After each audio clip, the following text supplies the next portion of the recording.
Forest aren't careful, they could be looking at having to offload some players if they get relegated at this rate. I am worried about them, you know. Very true. Well, you've moved on nicely to the Forest conversation because it was a fairly back and forth game, wasn't it? Both teams going at each other kind of one after the other. And Forest fans, I think especially, will feel like they should have had a penalty given to them for a foul on Awonyi. And I've seen this in the moments in real time, and I thought to myself, that's a penalty. I think it felt like a clumsy set of circumstances from the defence especially. And on the replay, I still feel like it's a penalty, Dave. Do you? Do you feel like they should have had something for that? I think the angle from behind, it looks as though he doesn't have full control of the ball. It's not really clear to see how much contact there is. But you see the angle, and I think they showed it in the studio in Sky after. And when Jamie Redknapp actually says something, the penalty of that, normally, even if he's saying it's probably a penalty, because no disrespect to Jamie Redknapp, but he's not my most favoured pundit. But Wonder why. You can see that the goalkeeper lifts his arm, and the player is obviously going through to try and get control of the ball. In his boot, obviously, it catches him with his arm, his raised arm. And for me, it just looks like it. But the problem is, this is the thing, isn't it? VAR is never going to overturn that, because even if there's 20% uncertainty and it's 80% in favour of a penalty, they won't overturn the decision because it's just ridiculous. I can really sympathise, I think, with Forest fans, because it was a pivotal moment in the game. If they get a penalty there and they score, they'll probably go on and win. And obviously Newcastle will score straight after. Can I say, and it's rare that we get this, I really disagree. I feel like I might be in a minority here. I didn't think it was a penalty. I'll tell you, the reason I didn't think it was a penalty is because I think Awonyi is the one that initiates the contact.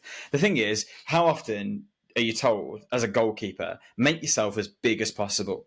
And he has done that. He's spread his frame out, but I'm not convinced he's the one that makes the contact. Awonyi obviously receives a bit of a nudge from Botman, which I think, if anything, that might have been more likely to have been a foul. But I think it's shoulder to shoulder. I think he can get away with that one just about.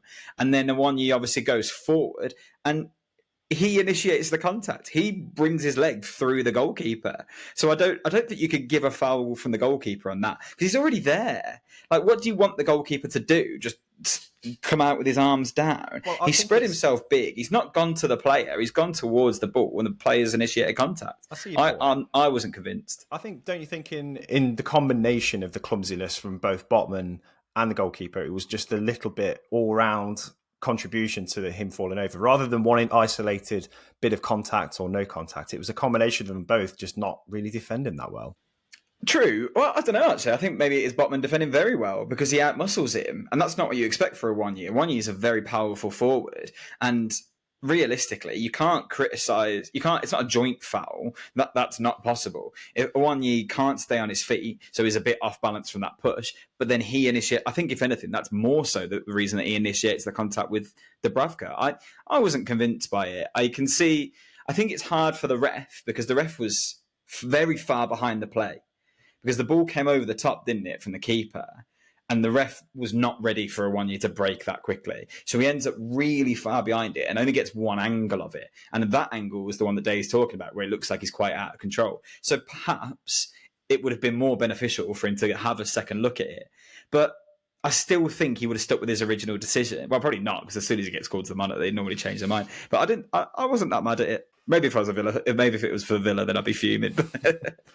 Well, I think with Forest as well, they'd be more frustrated. I think the fact that they've conceded more goals from set plays. I think I've been reading online fans' reactions, and that's just been a frustration of since 2024 really has started, and it's been a difficult start to this calendar year for them, really, hasn't it, Dave? Encouraging signs going forward, as you say. Gibbs-White's been fantastic, and I think a couple of their goals were really, really well taken, weren't they? Both of them. But defensively, yeah, it must be a frustration for them to still see them conceding goals as they are. I know they're without players at the African Cup of Nations still, some key players too. But are you confident that Forest can turn it around or can come away from danger? Let's not talk about any points deductions potentially. Do you think they've got enough just to do it on paper at least? I think they were missing a couple of big players. I thought Danilo was really missed in that midfield area. Obviously, they're missing Sangare as well, and then Mangala, who I think will really add to this team when they obviously come back in. I wouldn't like you, Miles. I thought Dan Burn against Elanga was an absolute recipe for disaster, to be honest.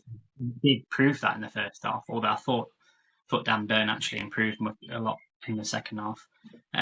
Yeah, you're right, Mike. I think there's a lot to be positive about. I think that link up between and that understanding between Gibbs-White and Elanga is there for all to see. I think a big miss, actually, and not many will probably say this, but I think Chris Wood, for going out of the team again, is disrupting a little bit. He was in some real form. Obviously, Awonyi with the injury that he had, it's kind of not really given them much choice, but it's probably given more game time, more minutes than probably they liked. And obviously, your other option is Divock Origi, who, let's be honest, just looked a shadow of what he was when he was at Liverpool. I think it would be a real punch in the gut for them, this result, because I think they'll look back on that and think we really should have had something out of that game. Newcastle weren't particularly great, and Forest had some good chances and good opportunities. But they're definitely just missing people that I think we just could give them a bit more stability in that lineup. It's an interesting one with Forest, isn't it, though? Because you are right, defensively is probably where they looked weak. Because if you look at Forest's forward line, let's take the front four in this game. Gibbs-White is excellent, and I wouldn't be surprised to see him in the England squad very soon. I think he's been brilliant this season. Then they've brought in Elanga, who I think still could have done a job at United this year. I think he's another excellent player.